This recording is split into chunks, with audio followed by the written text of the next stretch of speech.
All right. Okay, we've got quite a few joined now, so I'm gonna just do a little bit of housekeeping before we get fully into it. So, morning everyone. I'm Amy Hill. I am head of product design and research at Kallidus. I'm going to be taking you through a deep dive into our product today, looking at outcomes, performance, reporting, and skills. So also in the chat, we've got some of our product managers from the product team. So we've got Gordon, we've got Phil, and we've got Dan. So feel free to ask questions in the chat as we go through. Gordon, Phil, and Dan will be on hand to answer some of those.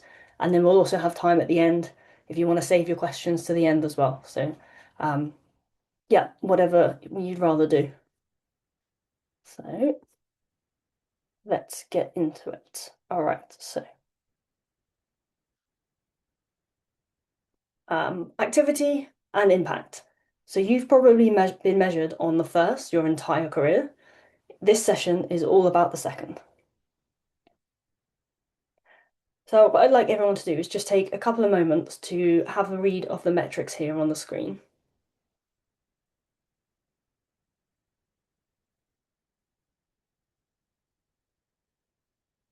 Okay, so now I've got a series of questions to ask you, and they're going to be polls that pop up within Zoom for you to answer.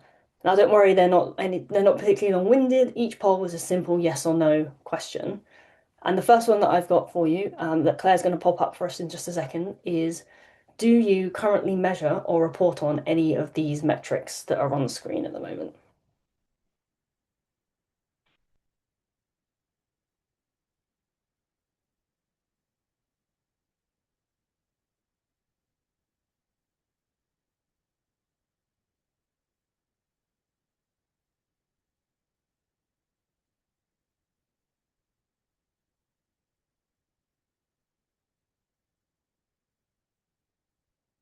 All right. Wow. Okay. So yeah, 97% of you report on or measure any of these metrics. That is a lot of you.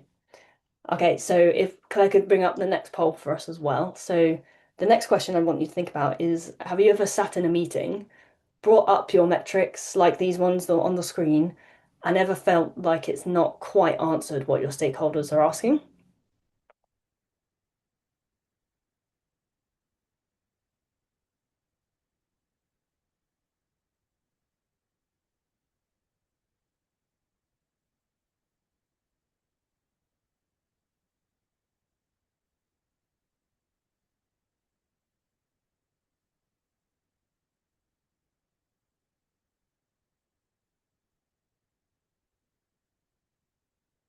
Okay. So yeah, a fair number of you, 68% have been there. So those of you that said yes, you've been there, you've experienced it, you've probably felt that slightly awkward feeling when you can't quite answer stakeholder questions. So yeah, this is what we at Kallidus have called out, and we've named this the activity trap. And this is where L&D is measured by participation or completion metrics, like the ones on the screen, rather than the metrics that demonstrate measurable business performance improvement. So those metrics, they make it look like things are happening. Dashboards look full, there's lots of green, but what you can't show is you can't show that performance is improving. So when your execs come along or your stakeholders and you're sat in those meetings and they ask, so what? Those metrics can't answer that.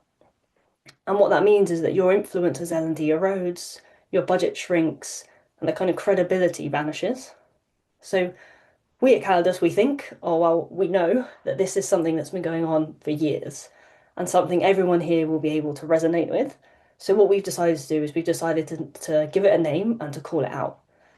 We feel that L&D deserves better than this, and you deserve a platform that showcases the value that L&D can bring and the impact that it has on the business as a whole.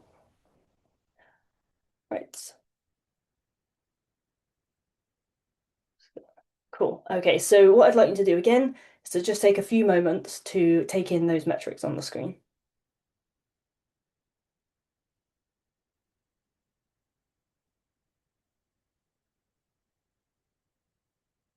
Okay, and time for another poll. So again, a nice straightforward question on this one. So does your organization care about any of those four metrics?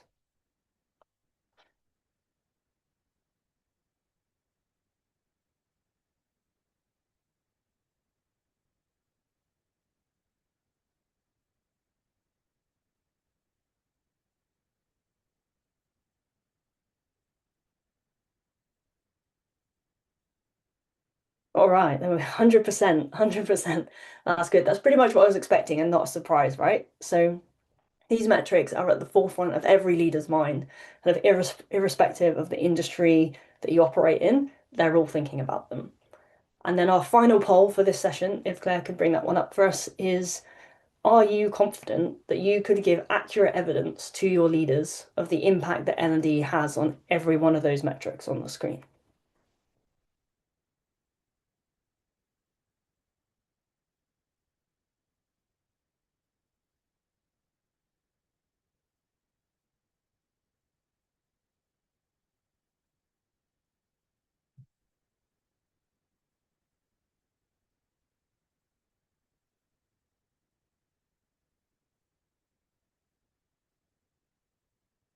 All right. Okay, yeah. So a few of you are confident, but the vast majority of you not. All right. So the good news is that's what I'm going to show you live in the product today. So I'm going to show you how we as Kallidus help you to escape that activity trap. Um, yeah, so with Kallidus, you're able to measure exactly what matters to your leaders. And what we do is we call these the four outcome pillars. And we enable you to demonstrate the impact that L&D has on each one of these metrics. So for risk, we give leaders clear visibility that your people are capable, compliant, and prepared. For retention, we make it clear the connection between development and its connection to real progress, and we make that visible so that employees can see a future and managers know how to support it. And as we all know, when growth is tangible, retention then follows. Productivity. So we help teams get up to speed faster, reducing admin, and by giving managers real-time visibility, more time can be spent on applying capability rather than managing learning. And then finally, revenue. So we can connect capability to outcomes across the business, improving performance, strengthening coaching, and increasing revenue per employee. All right, so we are going to get into the demo. And so for the purposes of the demo, I'm going to use Stroudon Health, who are a fictional UK-based healthcare company. And at the moment, they have two main goals. So their first goal is that they're currently rated good by the Care Quality Commission, and they strive to achieve the rating of outstanding at their next inspection. And then their second goal is that they've had a lot of feedback via staff surveys, via managers, that there's a lot of desire within the organisation for learning opportunities outside of mandatory training. So if we think of things such as leadership, management, and a whole host of different soft skills. Now, when we get into the demo, we're going to look at the platform from a number of different perspectives. So we're going to start off by looking at it from the view of an L&D admin, and I'm going to show you how to set up skills, how to set up global objectives, and then at the end, how to tie everything together so you can show the impact that L&D is having on business outcomes. We're also going to look at things from the perspective of a manager. We're going to look at how he can see what's going on within his team and how he can have informed development conversations with his team members. And then we're also going to look at things from the employee perspective. So we're going to see employee skills profiles, employees' development activities, reviews, and how they can start to understand the role that they have and the impact that they have as an individual within the wider business. All right, so give me just a second. I'm just going to switch across to my web browser so that we can start the demo portion. Okay, here we are. So we are in Learn. And as I said, so what we're going to start is we're going to start with you guys in the room. So we're going to look at things from the L&D perspective to begin with. And we're going to get a few foundations set up in the platform that will help Stroudon Health on their way to proving business outcomes. So the first thing that we're going to do is we're going to set up skills. So let's head over to Learn Admin. And now with skills, you don't have to set up every single skill for every single role within your organization right from the start. That is quite an overwhelming task. So what we would recommend that you do is you think about the behaviors that you want to drive, the outcomes that you want to see, and you go from there. So here we are, we're in Learn, we're in Skills, in the Skills library. You've got two options in here. If you have a skills taxonomy already, you can import that directly within. Or if you don't, you can use the Add Skills with AI workflow to support you through that, which is what I'm going to do right now. So the first thing we have to do is we have to tell it a bit about us as an organisation. So we are in healthcare, we'd like some company-wide skills, and I've got a bit of information here about Stroud Health. So, as with any AI, the more context that you can give it and the more background you give it, the better its output is. So, when you're doing this for your organization, have a think about what you can tell it about you, your goals, your background that will really help it to understand you as a business. So, if I hit continue here, what it's going to do is it's going to look at all that information that I've added about who we are as a business, what we're after, and what it knows about us. And then, as you can see, it's going to recommend a number of different skills that we can add into our library. So there's obviously lots of clinical skills in here, being in healthcare. But if we think back to Stroud Health's goal around learning opportunities outside of mandatory training, we're going to have a little look to see if there's some nice skills in here, like soft skills and leadership management. So we've got coaching, customer relationships, some diversity training, feedback handling, that's always a good one. So innovation. So yeah, I'm pretty happy leadership with these skills. So what I'm going to do is I'm going to add these into my library. So once you've got to this point and you can start, you've got the skills within the library, the next thing to do is to start assigning skills to lessons. And again, as with skills as a whole, what we wouldn't do is we wouldn't recommend that you start with every single lesson in your library and assign skills to it all at one point. What we would suggest is again, you pick the area that you're focused on now and you pick those to start assigning your skills to. So as you can see, it's just working through on the AI side, preparing those lessons for us. It's not very happy today. Let's give that a little refresh. So yeah, what it's doing is it's looking at the lessons that we've got in our LMS and just preparing those so that we can then start assigning some skills out to them. Give it a second just to do that. And as you can see within here, we've got I obviously added some skills into the library, but we've got a load of other skills that are in here previously as well. Some of which have already been sort of assigned out to profiles, to users. The missing gap for us at the moment is lessons. Okay, it's not playing ball today, so that's fine. So when you use the AI process here, what you can do is you can go in, you can get a list of all of your lessons, and then you can do all your lessons at once, or as we said, we recommend you would pick an area. So for example, I could refine that lesson list down by soft skills. If I create that as a category, then I can say, yeah, let's apply some skills. It would look at the lesson title, it would look at the lesson description and suggest a number of skills from our library against each lesson.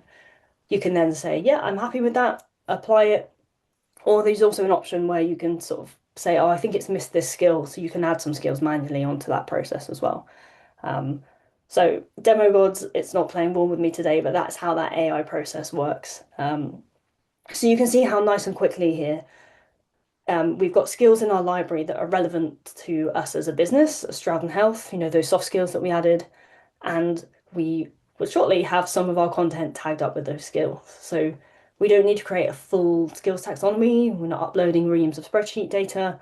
We've just done a few simple steps that would help us get on our way to having skills within the platform.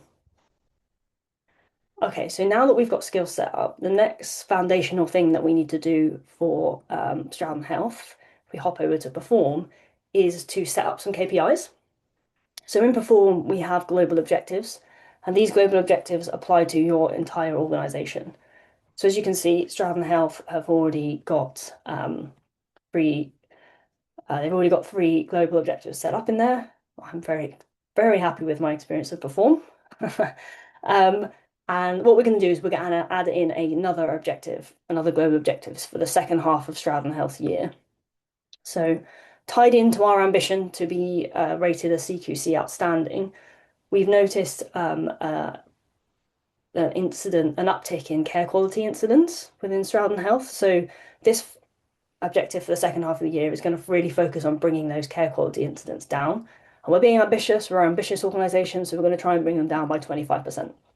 So I've given it a title, you can give it a description.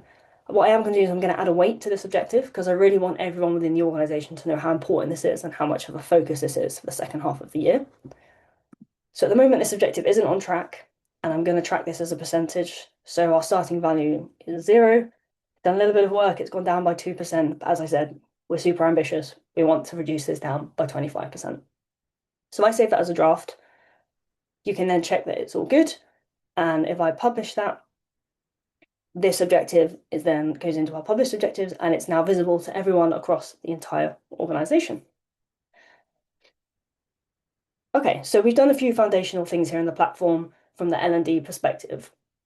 And now what we need to do is we need to think about cascading those global objectives down through the business so that everyone within the organization is on the same page and they're pulling in the same direction. So what I'm going to do is I'm going to log out of our L&D profile and I'm going to log back in as Steve. So Steve is a manager within Stroud Health. He's a typical manager, he's got his team to manage, he's got his own work, he's got quite a lot on, generally quite time poor. But he's had a conversation with his manager, seen that new global objective come in around those care quality incidents, and he wants to reiterate to his team how important that is and as a focus for the second half of the year. So we head across to my team, and this is Steve's view of Perform. He can see everyone within his team here. And what he can do is he can create a new team objective that will go to everybody in his team. So let's replicate the global one we've just created, and let's do this to the end of the year. Steve wants this to go to everyone in his team. We are going to call this improving safety in day-to-day practice. We can add a description, but what we are going to do is we're going to add a weight to this. So again, Steve wants the team to know that this is really important. The global objective is very important. It's very important for us as a team to focus on this as well. And we're going to connect that up to the global objective that we've just created so that everyone within his team can see how the objective that has been assigned to them ladders up to the global objective and what the business is focusing on. I'm just going to get my typo there. And if we save this one down, so the objective's been successfully created. And as you can see, Florence has now got 2 objectives and Sam's now got 5 objectives. So one of the great things about this manager view here is that they have full visibility of their team. So if we go in and have a look at Florence, we can see that new objective that we just created right here. And we can also see that she has another objective around improving patient satisfaction that hasn't had any progress on it. Now, because Steve can see this, he can start having a conversation with Florence about that objective. And together they can discuss any development that she might need to help her to achieve it. Now, this next part I'm going to show you from the manager perspective, but the flow is exactly the same for an employee. So if we go back to Florence and let's go into her development activities. So Florence can see this page exactly the same as this as well. And so Steve and Florence, they've had a discussion about that patient satisfaction objective, and they've decided that she needs some development to help support her in making progress on that objective. So we're going to create a new development activity. And we're going to call this one handling difficult interactions with patients. They've identified that, that's when Florence's patient satisfaction scores have been quite low, when, she has to deliver bad news or when there's a bit of conflict that she has to deal with in her interactions with patients. So she needs some support and some development around that. So first we're going to link that to her objective. So we're going to link that to improving patient satisfaction scores. And then what Florence and Steve can start doing is they can start having a conversation about the skills that she needs to develop in order to help her with this development activity, but ultimately making progression on that objective that she has. So if we go in here, we can search for all the skills in our library. So one super important skill is empathy.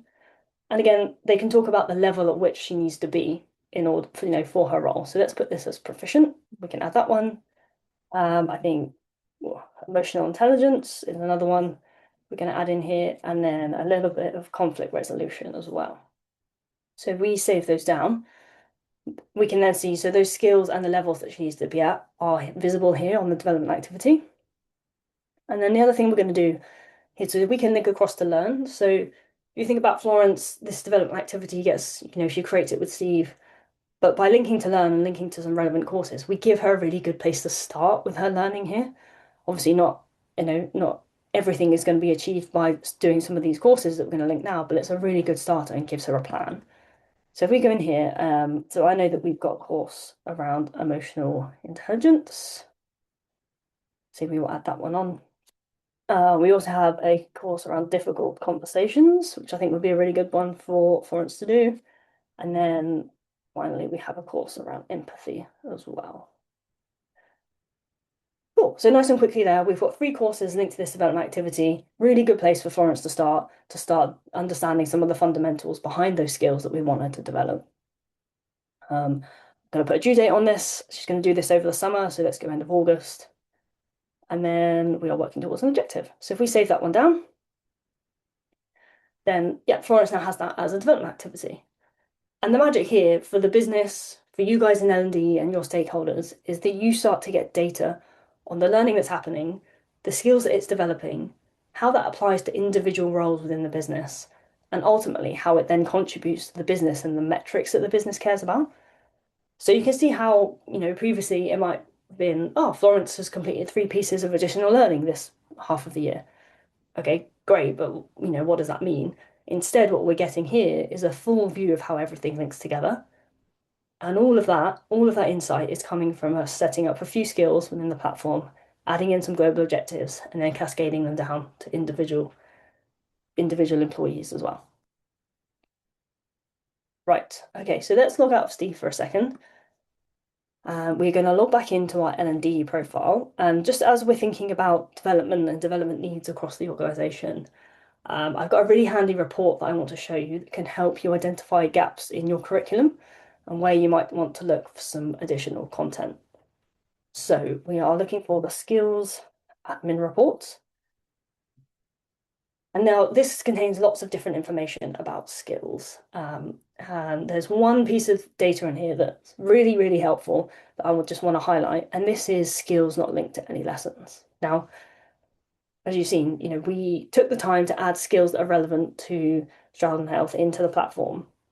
We did it with intention, so we know that they're important to Stroud Health, but there's no content for some of those skills. So, um, how is anyone within the organization meant to start developing those skills? How are we meant to track that across the business? What this single piece of data does is it helps you to identify that.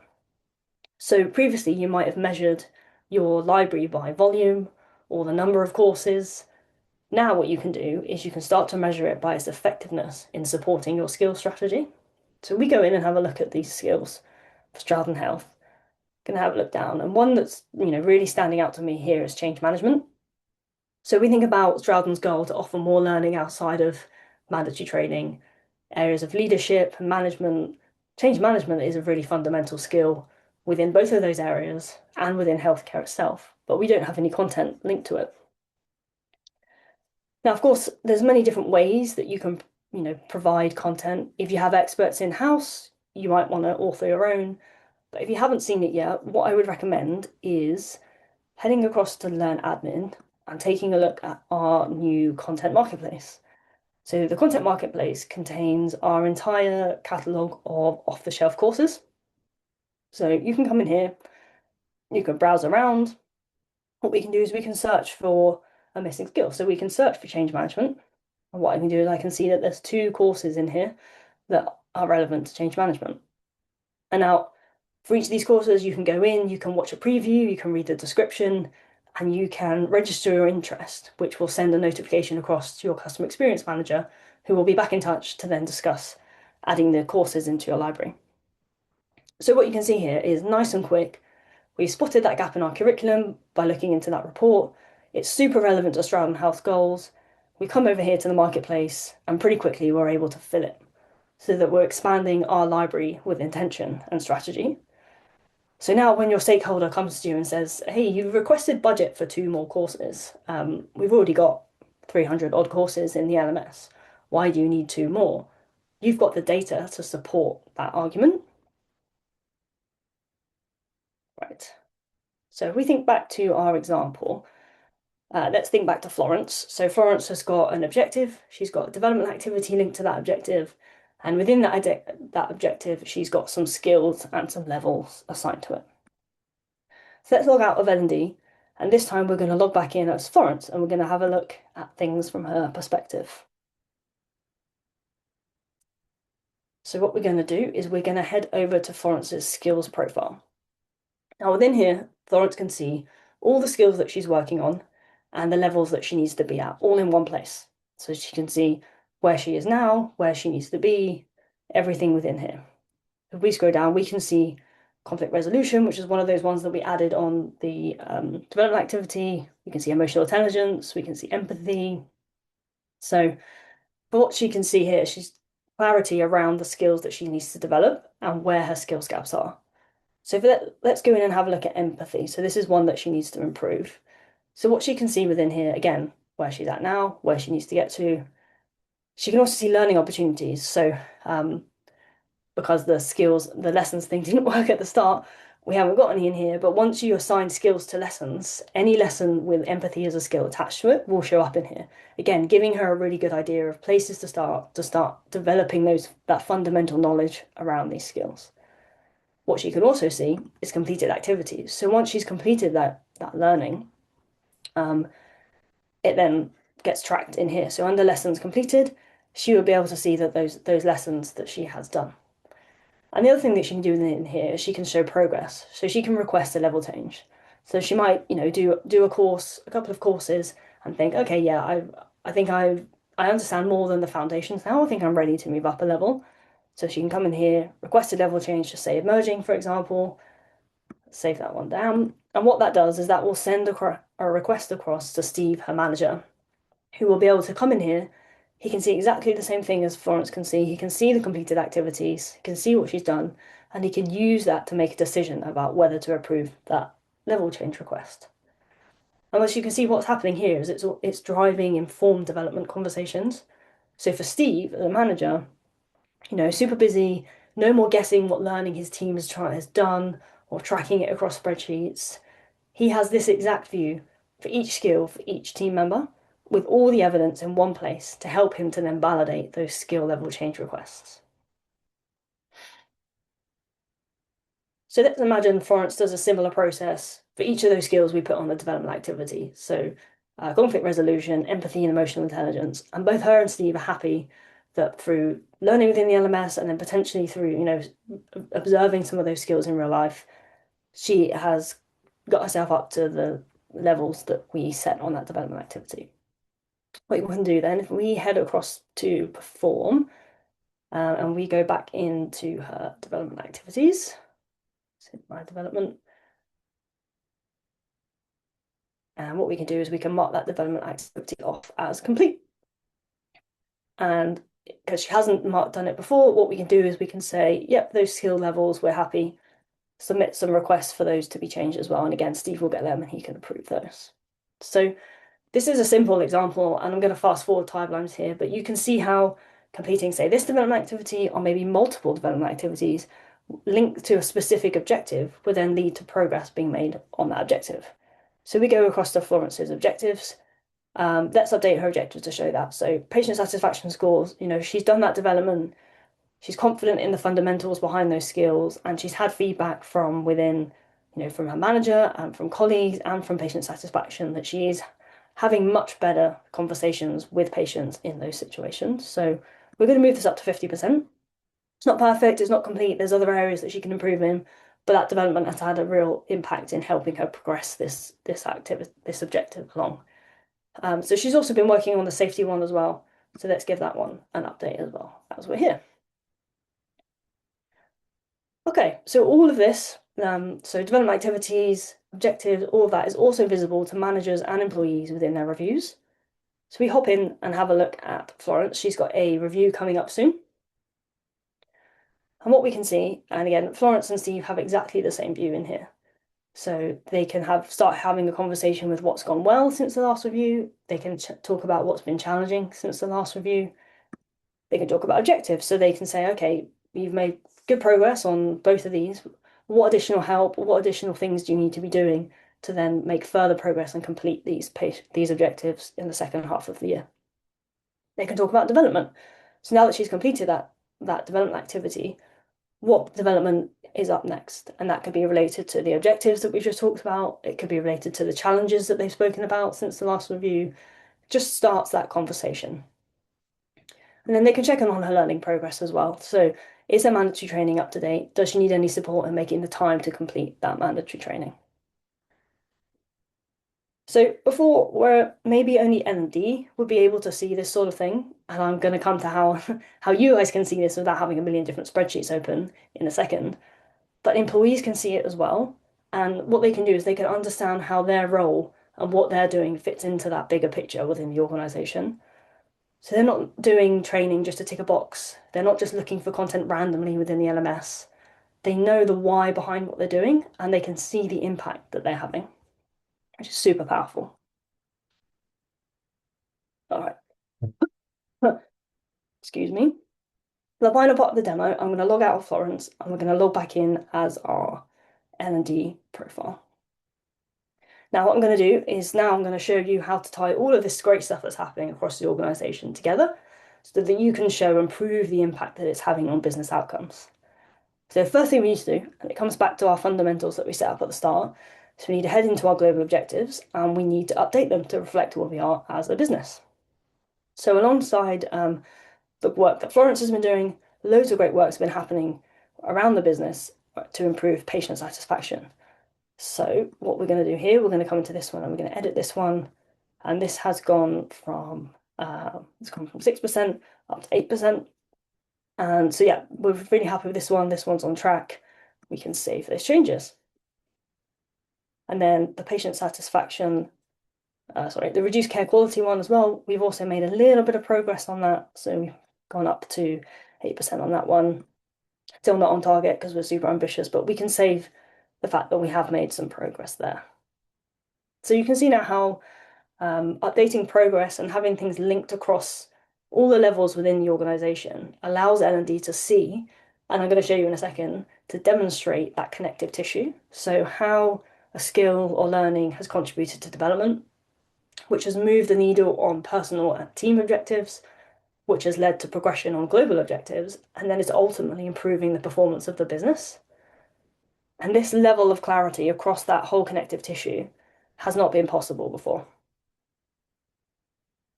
And as I just said, this hasn't been possible before.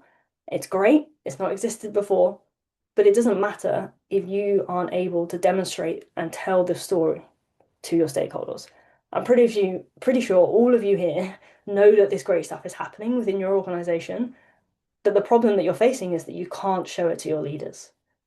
Now, reporting is how you're going to do that, and I've got 3 reports to show you that will work together in tandem, enable you to do this. So let's head across to reporting. The first one that I want to show you is the Global Objectives report. Now, this report is a great one for senior stakeholders. And what it does is it shows you whether your global objectives and whether they have been linked to by individual objectives. So if we go and have a look here at the status of our linked objectives, what we can see is that for patient satisfaction scores, this top one, which we know is on track because we just updated it, we can see here that the vast majority of individual objectives linked to it are complete. And what this allows you to do is it allows you to start telling a story of how organizational performance is being positively impacted by proper objective and development management. And we're going to build on that story across the next 2 reports I'm going to show you as well. So the second report that I'm going to show you is the skills progress report. So this one, you can see the entire picture of skills across your entire organization and the improvements that are being made. Now, no more checking and cross-referencing spreadsheets, just one place where you can see the skills gaps in your whole organization, giving you reliable data that you can take action on. Now, if we think back to Stroud and Health for a second, their second challenge around providing learning opportunities outside of mandatory training, we added a lot of those soft skills at the start. Now, obviously, this is a demo, we've only just added them, so this data is pretty basic. We wouldn't expect to have seen lots of progress made on those skills within the 20 minutes since I added them. But what you can see here is how over time you'll be able to see the progress that's being made in areas such as, leadership, management, soft skills, they're all within here. And whilst, that progress might not be perfect, not everyone's going to be at the required lesson level. It might be patchy across different skills, but what you'll be able to do is demonstrate that you're making progress as an organization, and the learning opportunities that are being provided to individuals are leading to an increase in capability. So that, in a nutshell, is escaping the activity trap. So we're not just going to be saying, for example, oh, we've uploaded 10 courses this year focused on leadership and management, and 80% of our managers completed at least three of them. Okay.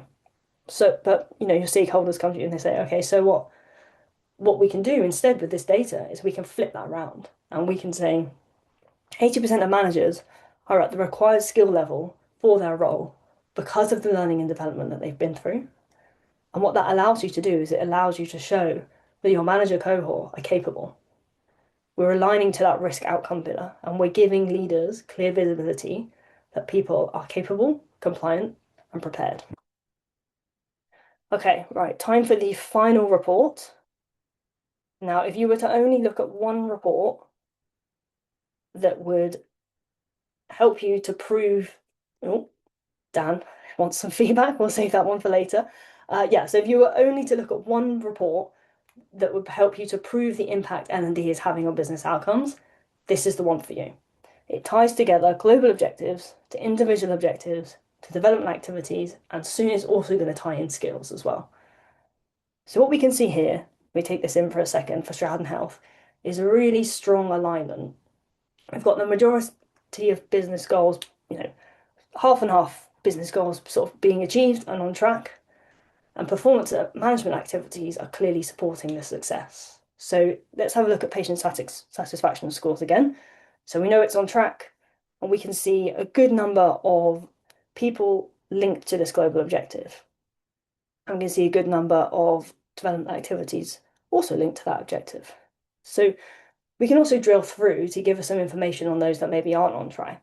So if we drill through into reducing sickness and absence rates, let's go have a look at what's happening here with objectives, because we can see there's a good number of objectives linked to this. So a good number of objectives linked up to this global objective. But once we look at progress, we can see that most of these haven't been started or very little progress has been made with them. Let's also go have a look and see what's happening with development activities as well. Again, similar story. Good number of development activities set up and linked, but very little progress being made. Now, what this does is it gives a really, really powerful narrative to go to stakeholder with. So Stroud Health can show that for patient satisfaction scores, there's a really strong correlation between having objectives and development activities linked to the global objective, leading to strong performance on that global objective. So for reducing staff sickness and absence rates, the indication is that the business is on the right path. Objectives have been set up and linked, development activities have been set up and linked. But in order to see the same results, the business needs to support employees to complete that development, which would then allow them to make progress on those individual objectives, which would ultimately lead to progress on the global objective as well. Now, there's many different ways Stroud Health could do that. They could, put a focus on managers, and managers put a focus on development within their teams. L&D might need to do a bit of an audit and make sure they've got the right content available to support this. Senior leaders could lead by example by making time for their own development and sharing that across the organisation. Irrespective of what route that they go, what it does do is it creates a really strong argument for investing time and resource into L&D. And I'm pretty sure that's the exact conversation that every single one of you here today wants to be having. All right, so that's it for the demo. So give me a second. I'm just going to switch back to my slides. Okay, cool. So what I've got here is just a quick summary of what we saw there applied to the 4 outcome pillars. So for risk, we increased the capability of managers within our organisation, and we demonstrated how targeted skills, development, and objectives were essential in doing so. So retention, if you think back to the staff survey that we spoke about at the start, we've expanded learning opportunities outside of mandatory training. And as we all know, staff that feel invested in are far more likely to stay and grow with an organisation. Productivity, so we demonstrated that everyone's objectives and development ladders up to the organisation's objective. What that does is it ensures that effort is focused in the right area and everyone within the organisation is pulling in the same direction. And then finally, revenue. So improved performance across compliance and care quality supports achieving that CQC outstanding rating for Stroud Health, which if they do, opens up significant increased funding for their organization. So there we have it. Accurate, clear evidence that you can play back to leadership that demonstrates the impact that L&D has on business outcomes. Okay, so now we've seen how Sheldon Health did it, I have two final thoughts that I want to leave you with. The first one is that linking learning and skills to performance is fundamental to proving business outcomes. If you can't link learning to performance, you will always be limited in the impact that you can demonstrate. And then secondly, Kallidus can help you to just get started. You don't need to wait for perfection. As we've demonstrated today, you can start with a focused skill strategy, not an organizational-wide taxonomy. You can start with some global objectives, not an organizational-wide KPI tree. There's just a few small steps that you can take that will start you on that pathway from activity to impact.